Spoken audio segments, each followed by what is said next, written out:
ಇವತ್ತಿನ ಆದೇಶ ಲೋಕಾಯುಕ್ತ ಪೊಲೀಸ್ ಮೈಸೂರಿಗೆ ಡೈರೆಕ್ಷನ್ ಕೊಟ್ಟಿದ್ದಾರೆ. ಇನ್ವೆಸ್ಟಿಗೇಷನ್ ಒಂದ್ 3 ತಿಂಗಳ ಒಳಗಡೆ ಕಂಪ್ಲೀಟ್ ಆಗ್ಬೇಕು ಅಂತ.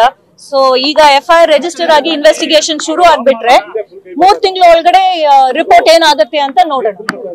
ಇವಾಗ ಸಿಎಂ ಅವರನ್ನ ಬಂಧಿಸುವ ಅಧಿಕಾರ ಇರುತ್ತೆ ಈಗ ತನಿಖೆ ನಡೆಸುವಂತ ಸಂದರ್ಭದಲ್ಲಿ. ಹೌದು, ಎಲ್ಲರಿಗೂ ಆಪರ್ಚುನಿಟಿ ಇರುತ್ತೆ ಕೋರ್ಟ್ ಹೋಗಿ ಚಾಲೆಂಜ್ ಮಾಡಕ್ಕೆ. ಈಗ ಅವರು ಒಂದು ನಿನ್ನೆ honourable high court single bench order ನ ಅವರು ಚಾಲೆಂಜ್ ಮಾಡ್ತಾರೋ ಇಲ್ವೋ ಅದೊಂದು. ಇನ್ನೊಂದು ಇವತ್ತು order again it's set back.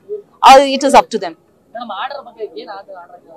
ಇವತ್ತು ಆರ್ಡರ್ ಆಗಿರೋದು, ಇವತ್ತು ಕೋರ್ಟ್ ತುಂಬಾ ಡೀಟೇಲ್ ಆಗಿ ಕಂಪ್ಲೇಂಟ್ ಎಲ್ಲಿಂದ ಶುರು ಆಯ್ತು, ದೇವರಾಜು ಇಂದ ಹೆಂಗೆ ಇದು ಚೇಂಜ್ ಆಫ್ ಸೇಲ್ ಡೀಡ್ ಆಗಿ, ಆಮೇಲೆ ಗಿಫ್ಟ್ ಡೀಡ್ ಆಗಿ, ಅದಾದ್ಮೇಲೆ A2 that is wife of the honourable chief minister ಅವರು ನಮ್ಗೆ ಕಾಂಪನ್ಸೇಟರಿ ಸೈಟ್ಸ್ ಕೊಡಿ ಅಂತ ಕೇಳಿ, ಇದು ಯಾವ ಸ್ಟೇಜ್ ಅಲ್ಲಿ ಹೆಂಗ್ ನಡೀತು ಅಂತ ಕೋರ್ಟ್ ಡೀಟೇಲ್ ಆಗಿ ಅವರು ಆರ್ಡರ್ ಅಲ್ಲಿ ಹೇಳಿದ್ದಾರೆ.